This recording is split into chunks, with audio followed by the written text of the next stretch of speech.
Et toi là, comment tu gagnes ton pognon? Je te le dirai pas. Allez, quoi, dis-moi comment tu le gagnes? Je te le dirai pas. Vous les riches, vous partagez pas vos secrets. Les riches et les gens qui gagnent de l'argent partagent leurs secrets. C'est à la fois vrai, c'est à la fois faux. Je te le montre tout de suite dans cette vidéo.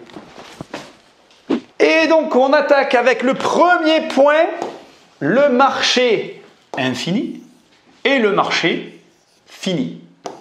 Je t'explique et après, on développera un exemple rapide pour que tu comprennes. Une personne qui gagne de l'argent, une personne qui est riche, te partagera très facilement le marché infini parce qu'elle ne peut pas le dominer et parce que dans le cadre d'un marché fini, ben en fait, si elle te partage, eh bien en fait, elle est gagnante parce qu'elle devient une opportunité pour toi. Je parle de la personne qui gagne de l'argent, hein, on est d'accord? Alors qu'à l'inverse, ça sera beaucoup plus difficile de partager avec toi un marché fini parce que pour la personne, toujours la même, là, il y a un risque de perte. De perdre, de perte, je sais pas, on va écrire ça, ça ira. Je te donne un exemple et tu vas comprendre. Et c'est facile d'ailleurs de le comprendre. Si une personne est riche et qu'elle exploite une anomalie, une niche, eh bien en définitive, en partageant avec toi des informations concernant cette niche ou cette anomalie, ben elle prend le risque de perdre ce qu'elle a acquis. Et à l'inverse, sur un marché infini, de toute façon, c'est tellement grand qu'il y en a assez pour tout le monde. Regarde, on va prendre mon exemple, comme ça va être très simple. Moi, personnellement, je t'apprends à investir. Je ne peux pas acheter partout dans le monde, je ne peux pas tout acheter. Donc, le marché est tellement grand que je t'apprends à investir. En t'apprenant à investir, je deviens une opportunité et c'est gagnant-gagnant pour toi et pour moi. Pas de problème. Par contre, si tu fais des recherches, tu vas trouver très peu de biens et voire aucun bien. Je n'ai jamais dans une interview révélé dans quelle ville précisément j'achetais. Il y a une ville où j'achète plus que dans toutes les autres. Pourquoi? Parce que c'est un marché fini, c'est un petit marché et que je n'ai pas intérêt à te voir débarquer sur mon marché puisque je n'achète pas dans la région dans laquelle je vis et que donc du coup, c'est une information que je garde pour mes affaires. Et tu comprends qu'en fait, finalement, c'est plus par rapport du coup à ce type de marché que tu arrives à obtenir des informations que par rapport à autre chose. La barrière à l'entrée. Alors, la barrière à l'entrée, c'est quoi? C'est finalement ce qu'il faut pour pouvoir te lancer dans un domaine. Donc, par exemple, soit de l'argent, soit des compétences particulières. Et globalement, les gens qui gagnent de l'argent, les riches, ils auront de très grandes facilités à te partager des domaines dans lesquels la barrière à l'entrée, elle est haute. Et plus de difficultés à te partager des domaines dans lesquels la barrière à l'entrée, elle est faible. C'est un peu normal. Généralement, quand la barrière à l'entrée elle est faible, le gâteau il est frais, il est tout chaud, il vient de sortir. Donc, il se réserve les meilleures parts et il partage quand la valeur à l'entrée remonte. Le meilleur exemple, c'est les livres. Moi, souvent, je vois des messages où on me dit « Oui, tu deviens riche avec tes livres. » Il faut savoir que tu vois, regarde, mon premier livre, il n'est même pas là. J'en ai pas vendu. Et j'ai galéré pour écrire mon premier livre. C'était une vraie galère. Et j'en ai écrit un deuxième, malgré la galère du premier. Et j'en ai écrit après un troisième. C'est pour te dire qu'en fait, c'est hyper dur. Il faut continuer même quand tu n'en vends pas. Alors oui, le deuxième se vend bien. Mais ne nous mentons pas. Comment tu peux savoir à l'avance lequel va se vendre, lequel va pas se vendre? T'en sais rien. Et puis je peux t'en parler. Un bouquin, quand tu vois ce qui te reste à l'arrivée, je parle en tant qu'auteur, c'est pas ça qui te rendra riche. Donc ce que j'essaye de te dire, c'est quoi? C'est que c'est facile de s'imaginer des choses. Mais c'est plus difficile de les faire, notamment par exemple les livres, de les écrire. La barrière à l'entrée, elle est élevée. Et c'est pas du tout, mais alors du tout, une question d'argent d'écrire un livre. C'est une toute autre question. Quand j'ai dit tout à l'heure que j'ai galéré pour le premier, j'ai vraiment galéré. Te lancer dans un deuxième, puis un troisième, alors que tu n'as pas vendu le premier, c'est une compétence qui consiste à dire je continue quoi qu'il arrive, qui a énormément de valeur parce que tu en auras besoin dans tous les domaines. Et ce que je suis en train de te dire, c'est pareil dans tous les domaines. Bourse, immobilier, etc. Il y a une barrière à l'entrée. Elle est toujours existante. Et cette barrière à l'entrée, elle conditionne l'accès que tu vas avoir aux informations. Et en vérité, il faut quand même que je te le dise, souvent, les informations que tu as avant d'avoir fait sont très différentes de celles que tu as une fois que tu as fait. Toujours le même exemple, mes livres. En fait, l'écriture d'un livre, ce n'est pas le plus compliqué. Le plus dur, c'est qu'en fait, quand tu as écrit le livre, il faut encore le vendre. Et ça, la plupart des auteurs, non seulement ils ne le savent pas, mais ils ne savent pas le faire. Et c'est pour ça qu'il y a beaucoup d'auteurs qui écrivent de très bons livres, mais qui ne se vendent pas. Et l'objectif d'un livre, qu'on le veuille ou non, c'est malgré tout de se vendre.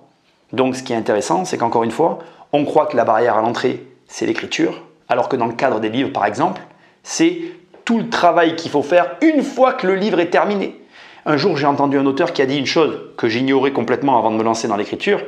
Le travail d'un auteur commence quand le livre est terminé. C'est ça la barrière à l'entrée. C'est d'abord de savoir définir ce que c'est, et on le sait que quand on l'a fait, et une fois qu'on l'a fait, si on continue, c'est qu'on est réellement motivé. Le manque de discernement financier est lui aussi un des problèmes liés à ce que l'on imagine être des secrets de riches. La plupart des gens n'ont pas accès à de gros revenus ou à de personnes qui génèrent de gros revenus. Du coup, ils supposent le fonctionnement de ces personnes auxquelles ils n'ont pas accès. Et le problème, c'est que ce ne sont que des suppositions qu'ils ne peuvent pas vérifier. Conséquence, en définitive, ils n'ont pas la mécanique de l'argent et ils tombent dans des pièges grotesques. Mon meilleur exemple pour illustrer mes propos, c'est le crédit. Le crédit, pour la plupart des gens, est synonyme de stress. Sauf que c'est précisément le crédit qu'ils choisissent ou la façon dont ils font le crédit qui est un stress. Mais ce n'est pas le crédit. Regarde, je te montre. Deux schémas connus et classiques. Regarde. L'ARP avec un crédit. Ça, c'est toi, c'est moi. Tu travailles et ton travail paye le crédit. Qu'est-ce que tu achètes? Tu achètes du stress. Parce que si tu perds ton travail, tu perds ta maison. Alors qu'il existe un autre schéma que tu connais. Tu as du locatif toujours avec ce même crédit. Tu travailles, toi, moi, mais si tu perds ton travail, tu peux continuer à payer ton crédit. Tu achètes de la liberté. Tu as une objection qui te vient en tête parce que tu te dis, attends, mais il faut que je me loge. Oui, sur ce schéma, tu es locataire. Mais avant d'avoir ces objections en tête, tu devrais t'intéresser à un autre problème. Pourquoi les riches et les gens qui gagnent de l'argent n'ont pas de problème à te partager ce schéma de pensée? Parce qu'ils savent que tu vas avoir en permanence des objections et que même si on te le montre, tu ne prendras pas cette voie-là, tu prendras ce chemin-là. Parce que là, même en t'ayant dit tout ça, tu te dis quoi maintenant? Ah oui, mais tu jettes de l'argent par les fenêtres alors que là, tu es propriétaire. Mais qui parle? Toi? Ou tes amis? La société? La télé? Ton éducation? Le groupe dans lequel tu évolues? Qui parle? Tant bien même, mettons ça de côté. Imaginons que dans la meilleure des configurations, tu optes pour ce chemin-là. Qu'est-ce qui va se passer? Tu vas acheter un appartement, sans connaissance, sans ambition, avec timidité. Et ça ne changera même pas ta vie et tu ne seras pas très éloigné dans ce schéma-là que dans ce schéma-là. Je veux dire en termes de résultats financiers.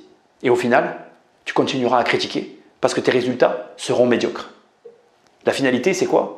C'est que malheureusement, les personnes qui gagnent de l'argent, les riches, n'ont pas de problème à partager ce genre d'informations parce qu'ils savent que la plupart des gens ne feront pas ce qu'il faut pour obtenir les bons résultats. Crois-moi, sur ce sujet-là, j'aimerais avoir tort, mais malheureusement, ça se passe généralement comme ça. Conclusion, les riches partagent leurs secrets ou pas? Je viens de te donner 3 éléments qui s'entremêlent, qui prouvent, selon moi, que les riches partagent. Marché fini ou infini, la barrière à l'entrée et le discernement financier. Ce qui est intéressant avec le dernier point, c'est que ce n'est pas parce que je te le dis que tu vas le faire. Mais il existe un dernier élément qui supplante tous les autres et pour lequel les riches, les gens qui gagnent de l'argent, vont tout sacrifier pour le mettre en place. C'est le système. Le système, c'est lorsqu'on a un mécanisme qui travaille pour soi. Le meilleur exemple de ça, j'achète un appartement et je le loue jusqu'à la fin de ma vie. Il faut toujours que tu t'assures de comprendre les systèmes des personnes que tu observes. Si tu observes une personne qui gagne de l'argent, le plus important, c'est de comprendre le système qu'elle a construit. Si tu ne le comprends pas, tu ne pourras pas, à ton tour, gagner de l'argent. Mon meilleur exemple, c'est McDonald's. Pendant des années, tu as acheté des hamburgers à McDonald's sans savoir que tu alimentais un système de rente immobilière basé sur des murs commerciaux. Alors que en achetant mes livres, par exemple, tu vas alimenter mon système, mais tu vas pouvoir te construire un patrimoine immobilier. Maintenant, j'ai une question pour toi. Qu'est-ce qui est préférable? Acheter des hamburgers et alimenter un système que tu ne pourras jamais reproduire, ou acheter mes livres et nourrir ton cerveau pour te construire un petit patrimoine immobilier? Je te laisse répondre à cette question, puis je te dis à très bientôt dans une prochaine vidéo. Salut!